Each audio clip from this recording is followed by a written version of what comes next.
Hello, I'm Toycat and welcome back to another third channel thing, whatever this even is. And today I wanted to talk about something which isn't really a big topic on the YouTubes because, let's be honest, it's not, a big bonding point, a big rallying point, something for everyone to look at and relate. It is just something that's been on my mind a lot though, and it's something I figure let's talk about here because you can click away if you want to. It's a third channel. What quality do you expect here? Nothing is what you should expect. But anyway, so one of the things right now, I think on every physical level, I should be pretty bad, right? Like, I've slept 3 hours in the last 2 nights combined. I ate 1 bowl of noodles in the last 24 hours. Like, I'm pretty hungry. I'm really thirsty because I ran out of water like 4 kilometers ago. And you might guess, because I've been walking for some ridiculous number of miles, my grey t-shirt is black and I am swimming right now. You know, it might look like this is a walking video, but I am swimming through the air. And you can probably tell that. I don't know what I look like, but despite all those things, I'm doing pretty good right now. I'm doing, not pretty good in fact, I'm doing really good. I think, you know, maybe some of the best in my life. It could be even argued.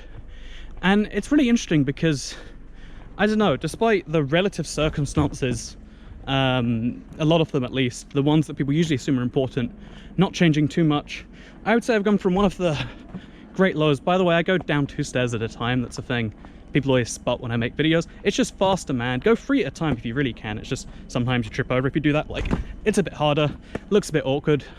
So I go 2 at a time. Do the same. But like, I've been pretty happy recently, and it's really odd because I would say some of the sadder times, some of the, I don't know, like most directionless times are just behind me. And I wouldn't say I've picked up some direction. I wouldn't say I've picked up a brand new lifestyle in any way. But in spite of that, things are pretty good. In spite of all the things that should be dragging me down to an even lower level right now, I still feel pretty great. And maybe some of that is the new objective experiences. Like, I am doing something that makes me incredibly fortunate. I got to fly an airline I've always wanted to a country that you guys know. I'm in Singapore right now. This is, you know, this is where when I die, if I come here, I'd be like, this is a VR simulation. This isn't heaven. This is too good to be a real heaven. Where's the real one, you know? So I'm in a place that makes me happy. The material circumstances maybe are the thing that makes this. But even before this, even with like a week full of some of the worst stress, and honestly, not even just stress, I think I've been making some things that I really felt happy with at the time, but retroactively I don't feel great about. I don't feel like I've planes. I don't feel like I've done some great, crazy, interesting things, which is why I usually feel like, you know, when I'm feeling successful career-wise, all these things are feeling kind of bad in their own ways.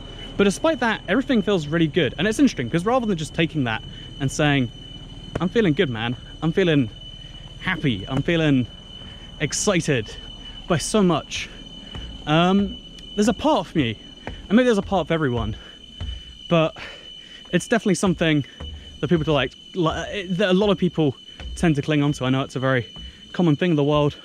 When everything's really good, when things just feel great, your brain is immediately like, if it's good now, you gotta focus on what's happening next. Like, if it feels good now, you know what that means? That means it can feel bad again.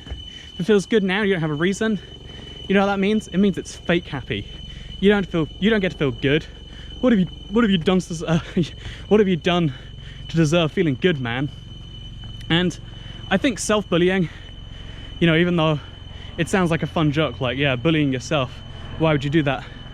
I think self-bullying has some real value, but even when you don't, it's a butterfly, how nice. Even when you really don't want to do it, sometimes you do it. Even the worst cases, everyone does this form of self-bullying where it's like, no, you don't feel happy, something's going to come up, it's going to take it all away from you. I spent a lot of the last 3 hours, hungry hours, pretty thirsty hours too. Again, I ran out of water very early on. I really want to find some more of that. But a lot of the past few hours have been basically spent inside my head trying to work out why this isn't real. Why, you know, you've got reasons to feel bad you just haven't discovered yet. The brain is actively sabotaging itself and saying, hey, you know, this ideal state, the one that we try to strive for, I would argue as a species, but let's be less intense about it, and let's just say, as an individual, the big thing that we strive for, you know, internally, the thing going on inside our brain, that should make us complete. Now, we're going to try and invalidate this. We're going to try and find reasons why this isn't a thing. And although a part of me loves that from a scientific perspective, because, like, yeah, try and prove yourself wrong on things. It's also really, really stupid, right, to just sit there and pull apart why you're really happy. But that's what kind of makes it amazing when you can't. That's why sometimes you just got to sit there and be like, you know, there's some caution you've got to go through.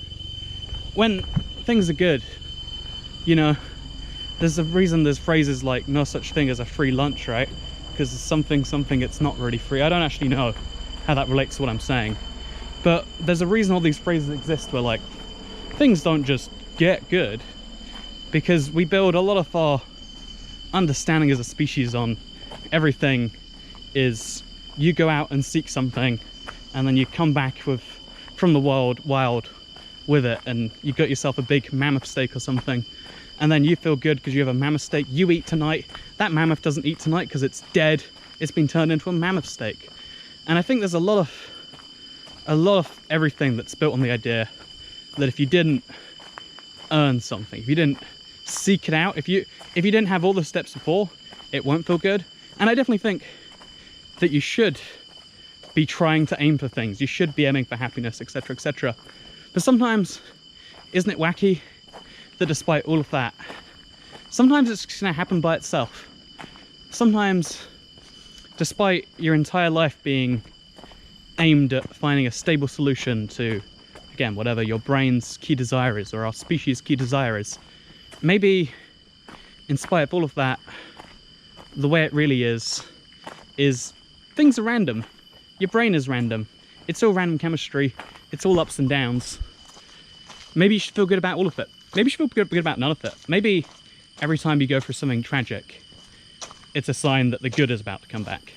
Maybe that's the lesson you should really learn from this, rather than saying, actually, you know, this is going off on the fly, by the way. It's getting something I wasn't quite expecting.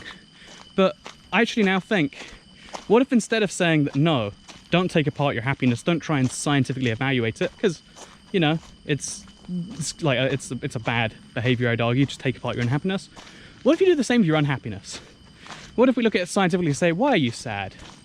Oh, we're not sad, are we? We just kind of feel it. We want to absorb that emotion of, like, because people like to think that happiness is objectively great and that depression or sadness or feeling bad is objectively not great. But there is a part of your brain that is addicted to feeling either, to feeling something. And I think you definitely should feel something. Oh god, this is going some bad places. But yeah, this is what happens when I'm dehydrated and hungry and tired. You get a vlog with the general message of, rather than saying don't take apart your unhappiness, because I'm going to continue doing that whether I like it or not, why not take apart your own sadness too? Why not take apart the reasons that you feel bad and try and work out where that is? Anyway, yeah, that's my overall thing here. Someone's coming up, so I'm going to say goodbye now. Get out here.